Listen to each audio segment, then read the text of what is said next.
All right. And we are back with the GSMC Wrestling Laureate podcast brought to you by the GSMC Sports Network. I'm your host, Eric Rodriguez, here every Monday through Friday, 8 p.m. Pacific time, 11 p.m. Eastern time, here to talk about everything in terms of professional wrestling.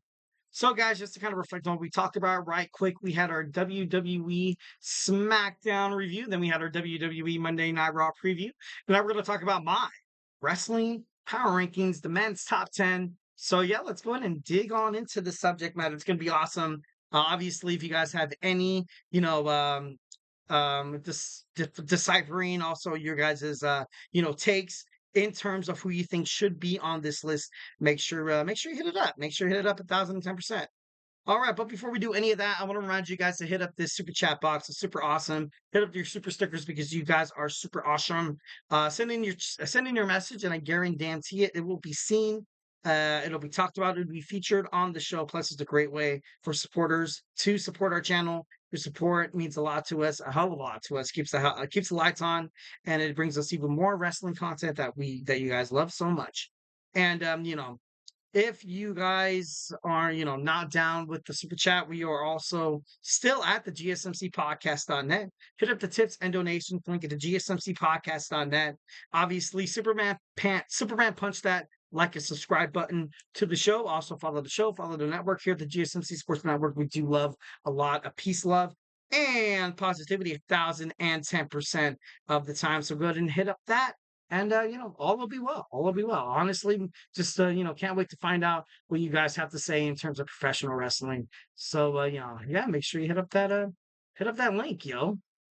All right, so we're gonna talk about our third segment here. We're gonna talk about our men's wrestling power rankings. At number 10, I got Obafemi. Not really much to kind of dispute in terms of why Obafemi is on this list. Still one of the hottest NXT superstars out there right now.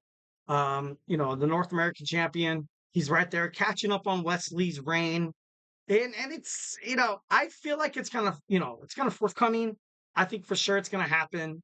Right now, I don't really think anybody on the NXT roster could hang with Obafemi. I think overall NXT superstars should be just lucky that this guy isn't holding the NXT World Heavyweight Championship.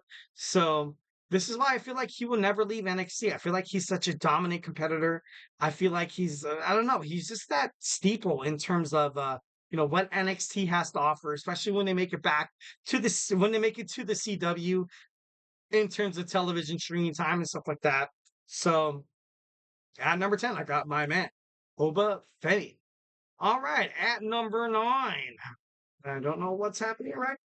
All right, there we go. At number 9, I got Ethan Paige. Ethan Paige is on my list at number 9. When Ethan won the championship, a lot of people, a lot of wrestling fans, I thought, were kind of fixated too much on the fact that, Ethan, he's a newcomer. Yeah, he was a newcomer. Also, he was from AEW. You had that promo with Alexis King, Sean Spears, and him talking to Cody Rhodes in the back, saying that like, hey, like honestly, I'm an outsider, but do I belong here on WWE NXT? And Cody Rhodes was like, you know what? You kind of go out there and you kind of make that decision yourself, boys. And Ethan Page made that decision.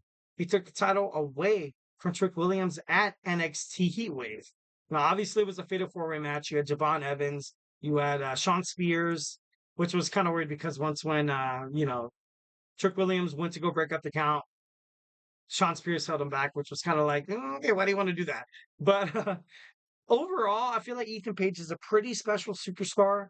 I feel like he kind of has that it factor to him that not a lot of people on the NXT roster, they don't have. I'm sorry, but they don't have. Trick Williams, yeah, he's won. Ethan Page, yeah. Javon Evans, yeah, he's cool, but he doesn't have that mentality. Sean Spears, no. Brooks Jensen, no. Josh Briggs, no, not really, Wesley, I don't even feel like Wesley is an NXT World Champion. The only person that kind of has that it factor to him. You did not see this on NXT with Ilya Dragunov. You see it, and I'm not, just because I'm a huge fan of Joe Hendry, but you see it on Joe.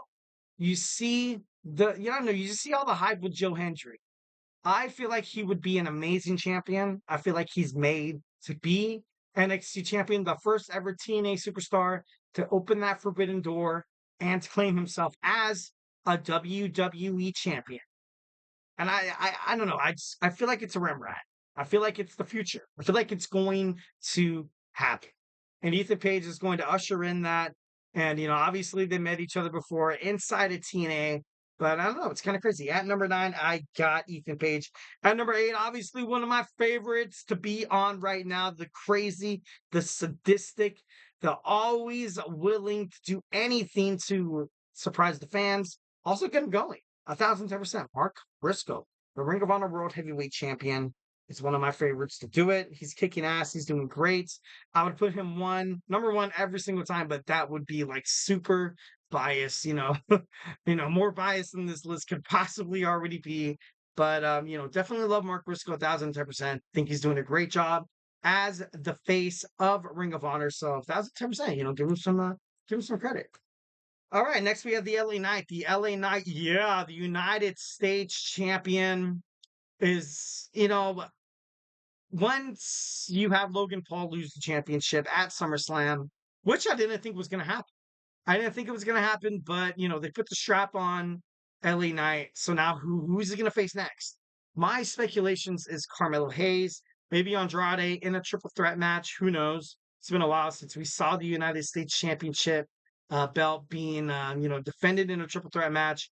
I think it's been, I think Logan Paul actually did, but then the guy within the span of November to SummerSlam only defended the title 3 times. So that's kind of, it's kind of hard to kind of think all the way back. You're like, okay, what just happened? But I don't know. I like the LA Knight of what he's doing right now. 1,010%. There are other suitors that could possibly be a little more, applicable in terms of wearing that United States Championship. Honestly, I think of Santos Escobar. I think of Carmelo Hayes. I think of Andrade. I also think of maybe, Bronson Reed finds his way to come over. But like, it's just, I don't know. LA Knight, he's a good champion. No one's taking that, and no one's taking him away from that. Is it possible? Is it possible that he could possibly be outshining the United States Championship? Maybe he should be fighting for, fighting with Cody Rhodes. I feel like that's more kind of like his style. That's more, in the main event, especially in WWE SmackDown. It's more like a main event, kind of caliber. I feel like when WWE SmackDown moves to the USA Network, you're going to see a lot of scrutiny kind of having over Cody Rhodes, especially with the, this new deal between Monday Night Raw and Netflix. Netflix, they're demanding superstars. 1,010%. They want this bloodline drama on their brand. It kind of reminds me of like a Peaky Blinders show. Kind of reminds me of any show you see on Netflix. You're going to essentially have The Rock star in a limited series, in terms of professional wrestling that you don't really have to pay extra for. And The Rock said he's going to help usher in Netflix to Raw. And so did John Cena. So there's a huge possibility that this could be, I feel like, when you have Hikuleo, also you have, Lance Inoue, maybe, Zila Batu, waiting in the wings to start this bloodline civil war. They could damn near be waiting for a debut on Monday Night Raw. The first Raw aired on Netflix, and you have The Rock come out with his Fantastic Four. So that could possibly, be the future. But all in all, I love the LA Knight. I have the LA Knight at number 7. Number 6, I got Maxwell Jacob Friedman, the best wrestler in the world. I'm better than you, and you know it. But I don't know. I don't want to, condemn him to death and be like, oh, he's gonna lose to Will Ospreay, because this match is huge. This match is huge. 1,010%. Heading toward All In on Saturday. No, I think it's on Sunday. What's today's date? The 19th. Yeah, Sunday. Sunday. It's gonna happen on Sunday. It should be interesting, honestly. AEW ever since MJF came back has been a way better product, and for that you can't really ignore that. You're like, all right, like, so MJF is kind of the dude. At number 5, I got Joe Hendry. Joe Hendry still kicking ass on NXT, still kicking ass on TNA. This guy's a star. This guy's a star at 1,010%. So get used to him. Get used to him, because I feel like once when the CW absorbs WWE NXT, I feel like it's gonna be all downhill from here. I feel like Joe Hendry will be the face of NXT. I ultimately feel Trick Williams will. Well, I don't know if he's going to get drafted. I don't really honestly think any of these stars are going to be drafted because why would you want to just basically put, it's kind of like teaching a kid how to ride a bike. And then you have these training wheels like, okay, I'll give you all these superstars. Okay, and I'm going to push you here. You just remember we have CM Punk coming on the first show. We have Randy Orton on the second show. Are we going to get rid of Roxanne Perez? Are we going to get rid of Trick Williams or Oba Femi or, any other superstar? Like, I don't think they're really going to do any of that. NXT. I think Sean really honestly loves the way Joe Hendry is around the crowd. The crowd loves the crap out of him. So, definitely 10% think he's going to be great on NXT in the future. At number 5, I got Joe Hendry. At number 4, I have Nick Nemeth. Nick Nemeth recently lost at Triple Mania AA. He lost against, Alberto El Patron for the AAA something champion. I can't, hit the nail on it. But Nick Nemeth, he's worldwide, man. I love it. I love it. He came out with JBL. It's pretty badass. Gotta love Bradshaw, Layfield. But the reason why I have Nick on number 4 is because I've been waiting so long for him to finally get that TNA gold.